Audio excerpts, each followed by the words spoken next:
Good afternoon दोस्तों। तो चलिए स्वागत करता हूं आपके अपने इस चैनल के ऊपर।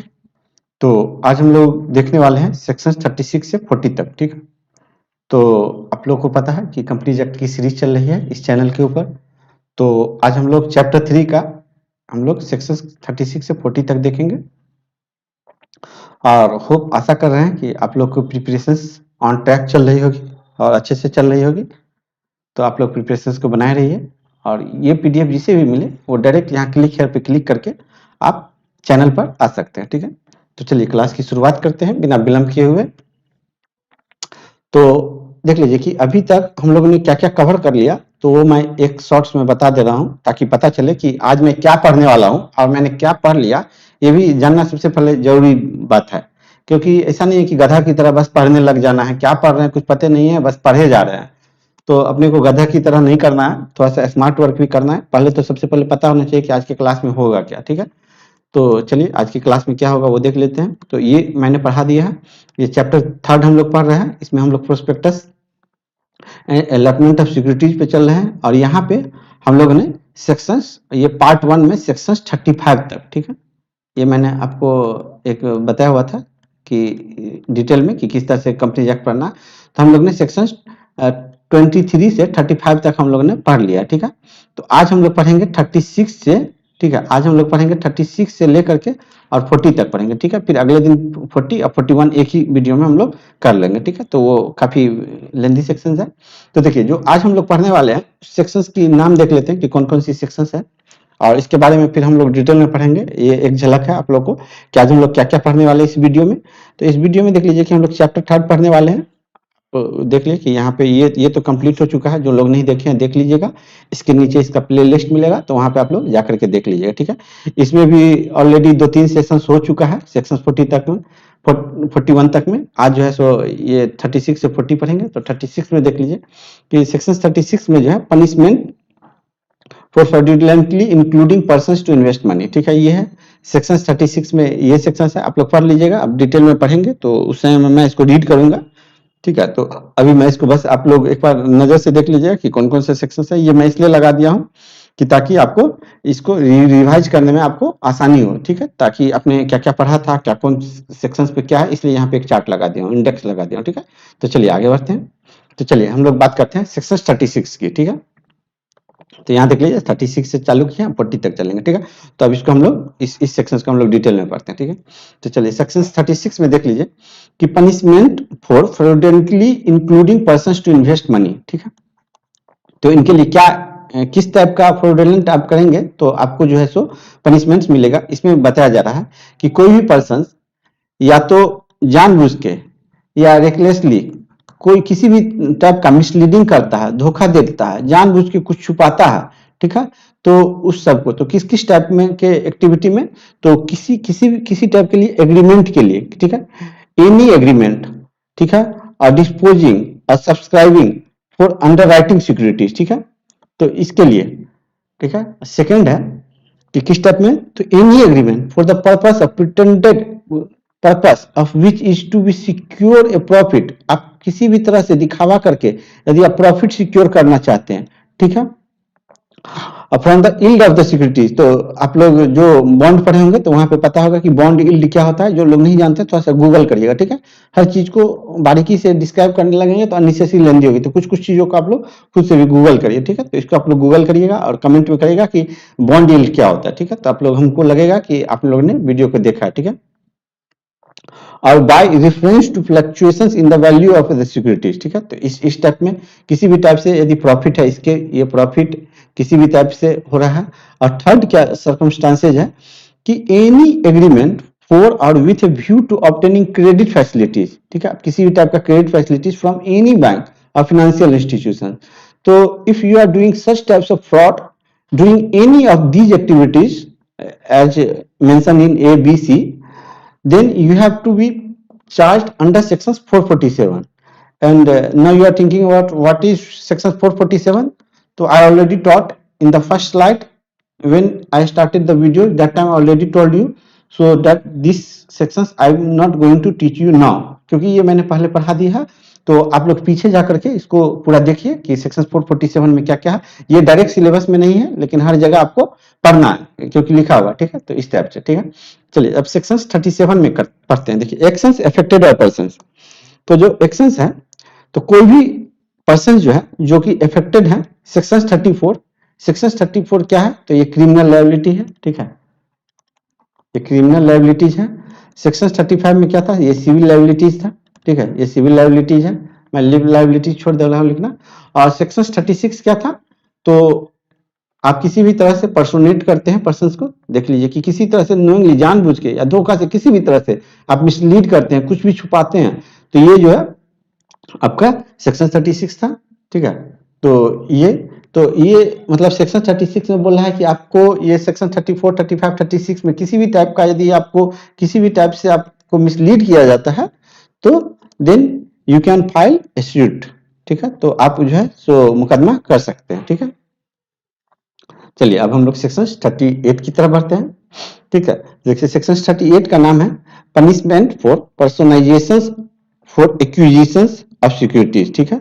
आप किसी भी तरह का उसमें कोई चेंजिंग करते हैं, तो इसमें तो देखिए इसमें क्या होता है कि एनी पर्सन, कोई भी पर्सन जो कि पर्सोनेट करता है, धोखा देने का कोशिश करता है, कोई एक्वायर करने का कोशिश करता है सिक्योरिटीज को, तो उनके लिए क्या सिक्योरिटीज में क्या किस टाइप से है, ये इसके अंदर डिस्क्राइब किया गया है कि आप किसी भी फिक्टिशियस नेम, कोई मतलब फर्जी नेम लगा करके आप किसी को पर्सोनेट करना चाह रहे हैं, धोखा देना चाह रहे हैं, ठीक है। तो इस केस में ये ए है, सॉरी यहाँ पे ए लिखना छूट गया था। ये बी में क्या है कि आप जो है सो कोई भी पर्सन जो कि मल्टीपल एप्लीकेशंस डाल देता है कंपनी में, in different name, different names पे, in different combinations of his name, और आप ही 2-3 नाम रख करके और उस तरह से डाल देते हैं, इस तरह से भी आप करते हैं, तो इसके लिए पनिशमेंट है, ठीक है। और ये थर्ड क्या बोला है, सी क्या बोला है, या तो आप डायरेक्टली या इनडायरेक्टली, मतलब आप खुद नहीं करके, एक इनसाइडर ट्रेडिंग आप लोग नाम सुने होइएगा, इनसाइडर ट्रेडिंग होता है शेयर मार्केट में। तो इनसाइडर ट्रेडिंग में क्या होता है कि कभी कभी लोग खुद इन्फॉर्म नहीं होकर के आपको इनडायरेक्टली इन्वॉल्व हो जाता है, आप अपने किसी रिलेटिव या फ्रेंड्स के जरिए इन्वॉल्व हो जाते हैं, ठीक है। तो वही बोला, अदर्स डायरेक्टली और indirectly a company to allot और रजिस्टर एनी ट्रांसफर, ठीक है। तो इस तरह से आप यदि किसी भी तरह से ये जो ABC है, किसी भी तरह से आप यदि पर्सोनेट करने का कोशिश करते हैं, धोखा देने का कोशिश करते हैं, तो आपके ऊपर पनिशमेंट होगा। पनिशमेंट किसके अंतर्गत, तो भाई सेक्शन 447 के अंतर्गत, ठीक है।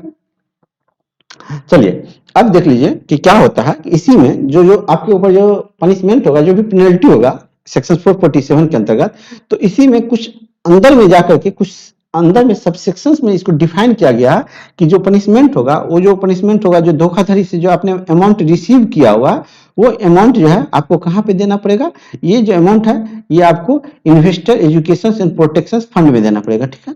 तो ये वेरी इंपॉर्टेंट है, ठीक है। तो 1 मिनट, इसको रेड से लिखना चाहिए था, चलिए मैं ब्लू से ही लिख देता हूँ। तो ये वेरी इंपॉर्टेंट है, तो इसको कहाँ पे देना होगा, तो आपको इन्वेस्टर एजुकेशन प्रोटेक्शन फंड में देना पड़ता है, ठीक है। तो ये आप याद रखिए कि किसी भी टाइप का यदि डिसगोर्जमेंट होता है, कोई भी घपला होता है, तो उसका जो अमाउंट है वो कहाँ पे चार्ज होगा, तो यहाँ इन्वेस्टर एजुकेशन प्रोटेक्शन फंड में होगा, ठीक है। तो हम लोगों ने 38 तक पढ़ लिया। अब देख लीजिए 39 में क्या बोलता है, allotment of securities by company, ठीक है।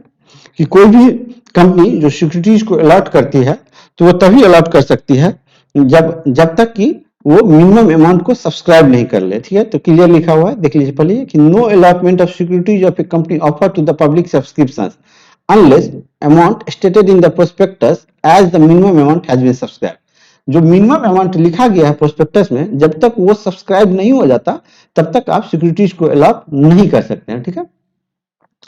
तो ये मिनिमम अमाउंट कहाँ पे है, तो ये बहुत ही अंदर कहीं दूर सबसेक्शंस में इसके बारे में मेंशन किया गया है, जिसको कि मैं यहाँ पे आपको कनेक्ट कर दे रहा हूँ। ये सबसेक्शंस आई थिंक 5 या 6 में मेंशन किया गया, कहीं और मेंशन किया गया, उतना नहीं पूछेगा, बस आपको ये याद रखना है कि मिनिमम अमाउंट जो है सब्सक्राइब होना चाहिए। और what is that minimum amount, तो it should not be less than 90% of the issue size, ठीक है।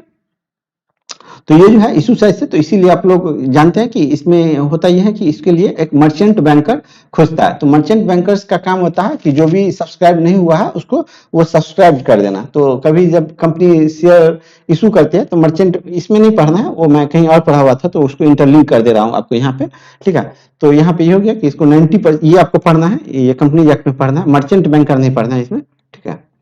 तो देखिए और क्या होता है कि ये जो आपका जो मिनिमम अमाउंट होता है, देख लीजिए अमाउंट, ये जो है shall not be less than 5% of the nominal amount, ठीक है। तो ये जो है ये 5% नॉमिनल अमाउंट से नीचे नहीं है, मतलब 100 का है तो आपको 5 रुपीज वहां पे आपको देना पड़ेगा, ठीक है।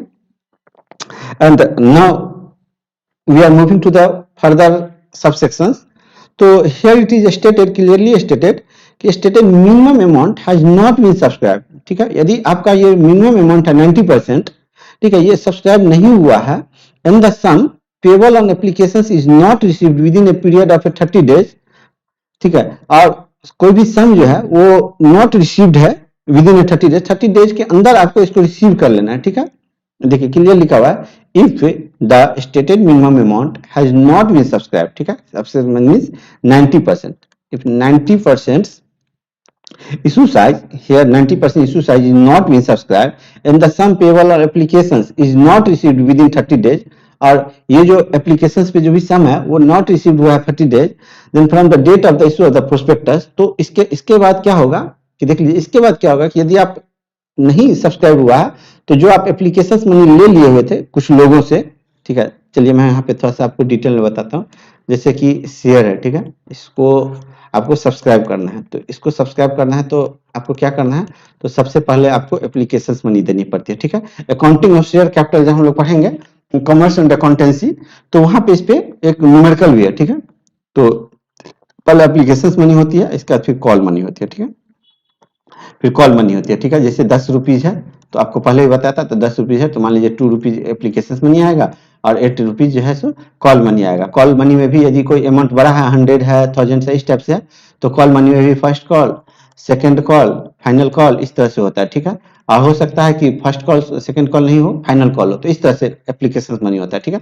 तो उसी चीज की बात करें है, देखिए तो जो होता है, तो पहले क्या होता है कि देन द एप्लीकेशन मनी, तो मान लीजिए कि पूरा का पूरा सब्सक्राइब नहीं हुआ 90%, बट कुछ लोगों ने दे दिया, तो उसके लिए क्या बोला, then the application money shall be repaid, जो आप एप्लीकेशन मनी दे दिए हैं, repaid within a period of 15 days from the closures of the issues, ठीक है।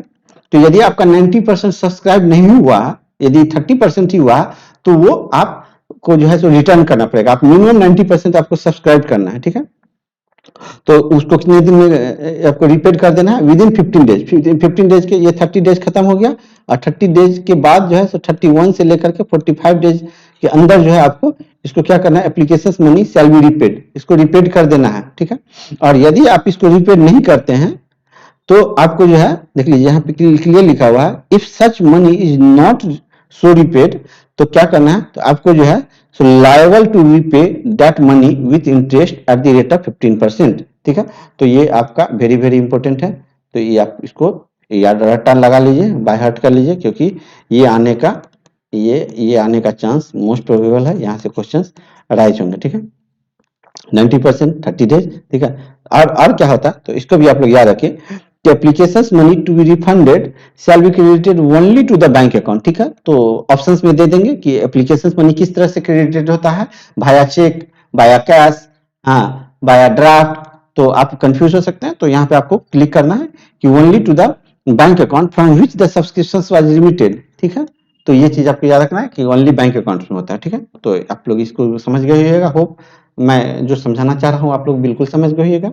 अब चलिए, अब जो देखते हैं कि फिर क्या होता है इसी में, कि जब कंपनी, देख लीजिए कि when A company having share capital makes any allotment of A securities, मान लीजिए कि अलॉटमेंट कर दिया, कोई भी सिक्योरिटीज का अलॉटमेंट कर दिया, ठीक है, तो विद इन 30 डेज, तो 30 डेज के अंदर आपको अलॉटमेंट करना है। यहाँ पे आप देख लीजिए कि ये क्लियर है, इसी में कंटिन्यू हो रहा है, ठीक है, ऊपर वाले में ही कंटिन्यू कर रहे हैं हम लोग। तो इसमें तो क्या करना होता है कि हम लोग को एक रजिस्ट्रार के साथ फाइल करना पड़ता है कि हमने सिक्योरिटीज को अलॉट कर दिया, ठीक है। तो ये जो रजिस्ट्रार के साथ जो होता है ये PAS 3 में होता है, ठीक है। तो ये आपका वेरी वेरी इंपॉर्टेंट है, PAS 3 से आपको जो है सो सूचना देना पड़ता है रजिस्ट्रार को, ठीक है। और यदि आप ऐसा नहीं करते हैं, ठीक है, तो यदि आप इस तरह की एक्टिविटी नहीं करते हैं, तो यहाँ पे एक पेनल्टी है। तो पेनल्टी क्या है, तो पेनल्टी देख लीजिए कि company any officer who is in default, यदि कंपनी करता है तो company shall pay penalty of 1000 for each day during which such defaults continues, ठीक है। तो कंपनी जो है को 1000 है या 1 लाख, ठीक है, विच एवर इज मिनिमम, ठीक है। तो मान लीजिए कि ये 1000 है तो 100 डे में इसका 1 लाख पूरी गया और 100 डे में इसका जो है सो 1 लाख पूरी जाएगा, ठीक है। 100 डे में जो इसका 1 लाख पूरी जाएगा और मान लीजिए कि 100 डे से भी ऊपर हो गया, ठीक है, 150 डेज हो गया तो आपको 1 लाख देना है, ठीक है। तो यही बोला विच एवर इज लेस, ठीक है। तो इसको ज्यादा एग्जाम्पल नहीं करते हैं, प्लस माइनस की बात है वो तो आप लोग भी पढ़ के समझ जाइएगा, ठीक है। और चलिए आगे पढ़ते हैं। हम लोग सेक्शन 39 कंप्लीट कर लिए, allotment of securities by company. तो अब now move to the next section, that is section 40। तो section 40 tells about securities to be dealt with stock exchange, ठीक है। तो जो भी सिक्योरिटीज है वो डील्ड इन स्टॉक एक्सचेंज, तो स्टॉक एक्सचेंज में डील्ड होगा। तो इसके लिए जो मेन पॉइंट है आप इसमें पढ़ लीजिए, यहाँ से कोई क्वेश्चन उस टाइप से राइज नहीं होने वाला है, बस एक बार अवेयर हो जाइए कि filing of an application with recognised stock exchange, ठीक है। तो आपको क्या होता है कि जो भी एप्लीकेशंस है वो फिल करना है रिकॉग्नाइज्ड स्टॉक एक्सचेंज के, ठीक है। इसमें बहुत कुछ लिखा हुआ था, मैं उस सबको इंटेंशनली इसको हटा दिया हूं क्योंकि अननेसेसरी उतना चीज नहीं पढ़ना, तो मैं सबको यहाँ पे जो थोड़ा सा अवेयर होना है बस उतना ही पढ़ाऊंगा। तो prospectus to state the name of stock exchange, ठीक है। तो आपको प्रोस्पेक्टस में जो भी आपका सिक्योरिटी जहाँ पे अलॉटेड है या लिस्टेड है तो वहां पे आपका उस स्टॉक एक्सचेंज का नाम लिखना है। Maintaining of separate bank account, तो आपको सेपरेट बैंक अकाउंट को मेंटेन करना है और कंडीशंस परपोर्टिंग टू वे भी कंप्लायंस साइड बी वाइड, ठीक है। तो ये सब आपको करना है, ठीक है। और चलिए तो हम लोग ने पढ़ लिया सेक्शंस, देखिए इसका सब सेक्शंस इतना पढ़ लिए, 1 2 3 4 पढ़ लिए, ठीक है। और ये देख लीजिए कि सिक्योरिटीज, तो ये जो है ये वेरी इंपॉर्टेंट है, इसको याद रखिए। Default in complying with this provision, तो आप जब भी डिफॉल्ट करेंगे तो ये आपका वेरी इंपॉर्टेंट नहीं मोस्ट इंपॉर्टेंट है, ठीक है। यहाँ से क्वेश्चंस 99% चांस है कि यहाँ से क्वेश्चंस आएंगे, तो देख लीजिए कि इसलिए क्योंकि ये ए का मतलब है कि अमेंडमेंट है, ठीक है। पहले कुछ और था अब कुछ और है, ठीक है। तो इसको आप लोग जरूर याद रखिएगा, जरूर से जरूर याद रखिएगा क्योंकि अमेंडमेंट से questions most of the times आते ही आते हैं। तो अमेंडमेंट्स में क्या हुआ कि पहले जो ऑफिसर्स को जो है ना यहाँ पे जेल भी होता था, ठीक है। तो उस जेल को जो है ना हटा दिया गया, मुझे याद है कि क्या अमेंडमेंट हुआ, तो इसलिए मैं आपको बता दे रहा हूँ। ये अमेंडमेंट जो है तो इस तरह से थोड़ा सा चेंजिंग हो गया, पहले ऑफिसर्स को जेल भी हो जाता था, अब जेल का प्रोविजन जो है ओमिट कर दिया गया। तो now let's move to the this point.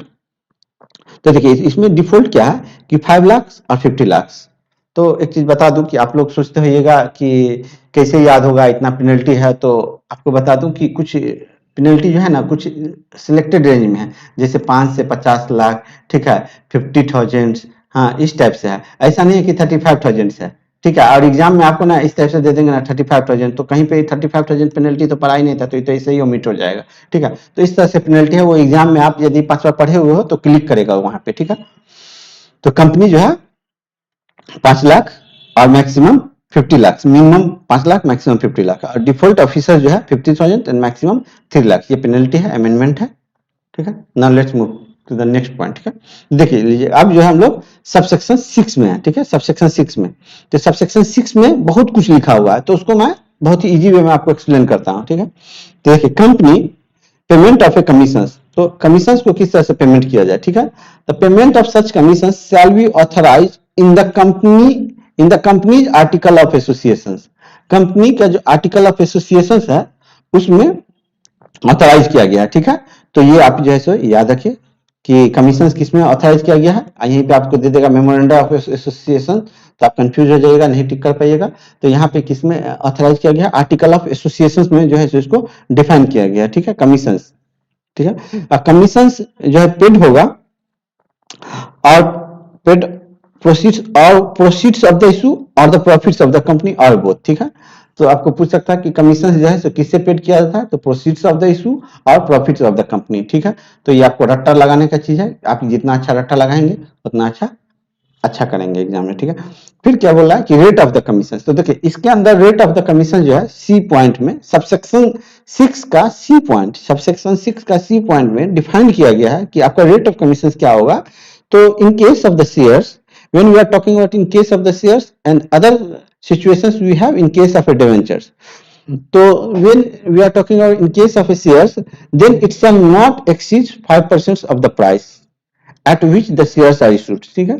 तो जो भी इशू किया गया है उससे, और it is authorise in the rate authorised by the articles, ठीक है, rate authorised by the articles, ठीक है। तो ये आप एग्जैक्ट याद रखिए कि ये जो 5% है ये ऑथराइज्ड बाय द आर्टिकल्स है, ठीक है, ये जो 5% है ये ऑथराइज्ड बाय द आर्टिकल्स है, यहाँ से क्वेश्चन उठते हैं, ठीक है। और यहाँ पे देख लीजिए कि व्हिचएवर इज लेस, ठीक है, ऑथराइज्ड बाय द आर्टिकल और व्हिचएवर इज लेस, ऐसा नहीं कि मतलब ये ऑथराइज्ड बाय द आर्टिकल 60%, मतलब आर्टिकल भी जो है लेस देन 50% ही कर सकता है, ये मैक्सिमम आपका एक सीलिंग पॉइंट डाल दिया गया, इट्स डिफाइन कर दिया गया, ठीक है। तो चलिए नेक्स्ट पॉइंट करते हैं। इन केस ऑफ डिवेंचर, तो डिवेंचर्स के फॉर्म में, तो डिवेंचर्स आपको पता है कि ये प्राइवेट फर्म्स इशू करती है, और जब बॉन्ड इशू होती है तो गवर्नमेंट ऑर्गेनाइजेशन जो इशू करती है तो वो बॉन्ड हो जाती है, और जब प्राइवेट ऑर्गेनाइजेशन इशू करती है तो इसको डिवेंचर्स बोलते हैं, ठीक है। तो shall not exceed 2.5% of the price at which the debentures are issued, तो ये 2.5% से, और यहाँ पे क्या है specified in the company's articles, ठीक है। तो ये पॉइंट एकदम से याद रखिए, ये इन द कंपनीज आर्टिकल्स है, ठीक है। तो इस तरह से आप रट्टा मारिए, एकदम एकदम से इसको रट्टा मारना ही पड़ेगा कि इन the company's article and by the company's article, share में क्या है दोस्तों, तो शेयर में by the company's articles, and debentures में क्या दिया गया, इन द कंपनीज आर्टिकल, ठीक है। तो ये लॉ के टर्म में है, क्वेश्चन डायरेक्ट पूछेगा तो आप कंफ्यूज हो जाएगा कि एक ही टाइप का चीज तो मैंने पढ़ा था, क्या था, तो बाय द शेयर्स में है, बाय द शेयर्स में है, और इन द कंपनीज आर्टिकल्स डिवेंचर्स में है, ठीक है। तो ये आपको चार्ट याद रखना पड़ेगा कि यहाँ पे इन द था और यहाँ पे बाय द था, ठीक है। तो इस तरह से याद रखिए, ठीक है। तो चलिए अब हम लोगों ने सी पॉइंट को डिस्कस कर लिया, सी पॉइंट को हम लोग यहीं पे डी पॉइंट को डिस्कस करते हैं, ठीक है। तो इस पॉइंट को हम लोगों ने डिस्कस कर लिया कितने अच्छे से। तो चलिए now let's move to the next point, disclosures of the particular in the prospectus, कि क्या क्या डिस्क्लोजर्स हम लोग प्रोस्पेक्टस में देंगे, ठीक है। तो इसमें भी, इसके अंदर में भी बहुत कुछ डिफाइन किया गया है, बट मैं सारा का नहीं डिस्कस करूंगा, थोड़ा सा मोटा मोटा आपको अवेयर कर दे रहा हूं, ठीक है। तो डिस्क्लोजर पार्टी इसमें क्या है कि अंडरराइटर, ठीक है, अंडरराइटर का नाम आपको डालना है, जो 90% सब्सक्रिप्शन होता है उसके लिए जरूरी होता है अंडरराइटर को हायर करना, ठीक है। Rate and amount of the commission payable to the underwriter, आप अंडरराइटर को क्या कमीशन दे रहे हैं वो, and the number of securities which is to be underwritten or subscribed by the underwriter absolutely or conditionally, ठीक है। तो ये सब आपको मेंशन करना, और भी बहुत कुछ मेंशन रहता है, उतना मैं नहीं पढ़ूंगा क्योंकि अननेसेसरी आप उतना दिमाग पे नहीं याद कर सकते हो, ठीक है। तो when no commission is to be paid, यदि आप कोई कमीशन नहीं पेड करते हैं वो भी आपको मेंशन करना है, और ये भी जो है सो एक copy of contract for the payment of commission is deliver to the registrar, ठीक है। कुछ भी हो तो रजिस्ट्रार को जाकर डिलीवर कर दीजिए, ठीक है, और जनरली 30 डेज के अंदर ही होता है रजिस्ट्रार के पास डिलीवर। चलिए इस पे एक क्वेश्चंस करते हैं ताकि आपका कंसेप्ट क्लियर हो जाए, ठीक है। तो क्वेश्चंस पढ़िए, a public limited company that wanted to raise funds through public issues, ठीक है, ओके। पब्लिक कंपनी ही आपको पब्लिक के थ्रू इशू कर सकती है, प्राइवेट कंपनी पब्लिक इश्यूज नहीं कर सकती है, ठीक है।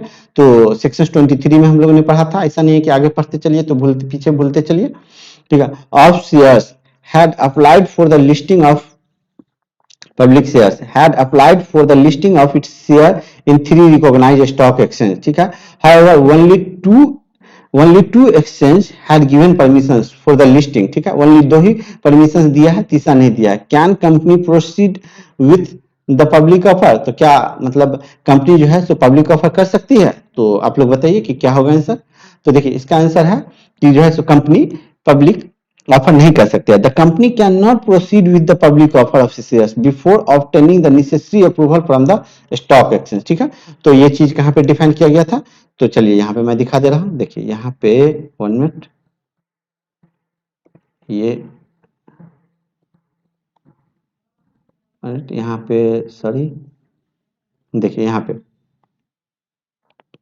प्रोस्पेक्टस, देखिए यहाँ पे ये चीज डिफाइन किया गया था, तो इस रूल से ये गलत हो जाता कि यहाँ पे दिया हुआ prospectus to state the name of stock exchange, ठीक है। तो स्टॉक एक्सचेंज का नाम रहेगा, तो इसका कहने का मतलब ये हुआ कि यदि आप 3 में डाले हैं और 2 आपको जो है सो इशू कर दिया, 2 आपको परमिशन दे दिया और थर्ड परमिशन नहीं दिया, तो आप इशू नहीं कर सकते। इट मींस कि आप जितने भी रिकॉग्नाइज स्टॉक एक्सचेंज में डालेंगे, सारे रिकॉग्नाइज स्टॉक एक्सचेंज से आपको अप्रूवल मिलना जरूरी है, ठीक है। चलिए नेक्स्ट क्वेश्चन,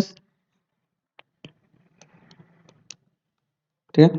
नेक्स्ट क्वेश्चन देख लीजिए, the board of director of a company decide to pay 5%, ठीक है, ये 5% of the issue price of a shares as underwriting commission, ठीक है, अंडर राइटर को कमीशन मिलता है, तो दे दिया गया।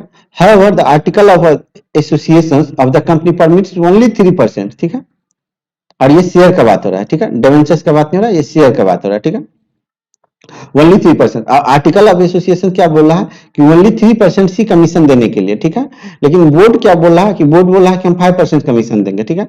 The board of director further decide to pay the commission out of the proceeds of the share capital, ठीक है।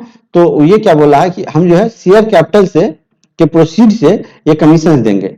Are the decision taken by the board of director valid under the companies act 2013, तो क्या ये decision जो है board of director का is it valid और not, तो you have to mention is it valid और नॉट। तो देखिए इसमें आपको चलिए पहले आंसर दिखा देना कि ये देखिए लीजिए कि क्या है कि इसमें क्लियर लिखा गया है कि डिसीजन बोर्ड ऑफ डायरेक्टर का जो है कमीशन देने के लिए अंडर राइटर का ये जो है ये इनवैलिड है, ठीक है। क्यों? क्योंकि ये जो है परमिशन ये एक्सीड नहीं कर सकता है आर्टिकल ऑफ कंपनीज के आर्टिकल से, ठीक है। तो हो सकता है आप लोग कंफ्यूज होइएगा, तो देखिए ये 5% है और आर्टिकल्स है, तो यहाँ पे हम लोग ने पढ़ा था, देख लीजिए यहाँ पे पढ़ा था कि शेयर्स के रूप में, तो देखिए विच एवर इज लेस, ठीक है, तो यहाँ पे which ever is less clear लिखा हुआ है, रेट ऑथराइज्ड बाय आर्टिकल्स और ये 5%, ठीक है, ऑथराइज्ड बाय आर्टिकल्स और 5%। तो यहाँ पे देख लीजिए कि ऑथराइज्ड बाय आर्टिकल्स जो है सो 3% है, यहाँ पे articles of association authorised bye articles ये 3% है ऑथराइज्ड बाय आर्टिकल्स, और ये बोल रहा है 5%। तो आपको क्या चीज पे इशू करना पड़ेगा, 3% पे इशू करना पड़ेगा, ठीक है। तो ये जो डायरेक्टर जो सोच रहे हैं ये बिल्कुल गलत सोच रहे हैं, ये गलत हो जाएगा, ठीक है। चलिए तो चलिए इसी के साथ वीडियो को एंड करते हैं। वीडियो कैसा लगा जरूर बताइएगा, और आप लोग को पता है कि मैं एज ए फ्रीलांसर ही अपने चैनल पे काम करता हूँ, तो जिन्हें वीडियो अच्छा लगेगा वो जरूर कुछ सपोर्ट करिएगा चैनल को, क्योंकि यूट्यूब पे सर्वाइव करना इतना इजी काम नहीं है, बहुत ही छोटी चैनल है। मैं चाहता तो कुछ अच्छे चैनल्स को पकड़ के कुछ अर्निंग कर सकता था, बट मैं यहाँ फ्री ऑफ कॉस्ट पढ़ा रहा हूँ, तो आप लोग देख लीजिएगा अपने लेवल से। और जिसे भी वीडियो अच्छा लगे आप लोग जरूर कमेंट करिएगा, और जो फीडबैक देना है आप लोग कमेंट करिएगा, मैं हर कमेंट को लाइक करता हूँ और पढ़ता भी हूँ। और जिसे कॉल करना है वो कॉल भी कर सकते हैं, आप मुझसे बात भी कर सकते हैं। और हाँ, आप टेलीग्राम से जरूर जुड़िए, क्योंकि इसकी जो भी अपडेट होगी वो मैं अपने टेलीग्राम चैनल पे ही दूंगा, और चैनल को सब्सक्राइब कर लीजिए। और जो भी और भी प्लेटफॉर्म पे मेरा चैनल अवेलेबल है, तो सारे का लिंक आपको नीचे मिलेगा, तो जरूर आप टेलीग्राम से मिलिए, जुड़ के रहिए। और टेलीग्राम पे मैं आपको इस PDF का अपडेट दे दूंगा। तो चलिए इसी के साथ वीडियो को एंड करते हैं, फिर मिलेंगे नेक्स्ट वीडियो में, तब तक के लिए बाय, थैंक यू।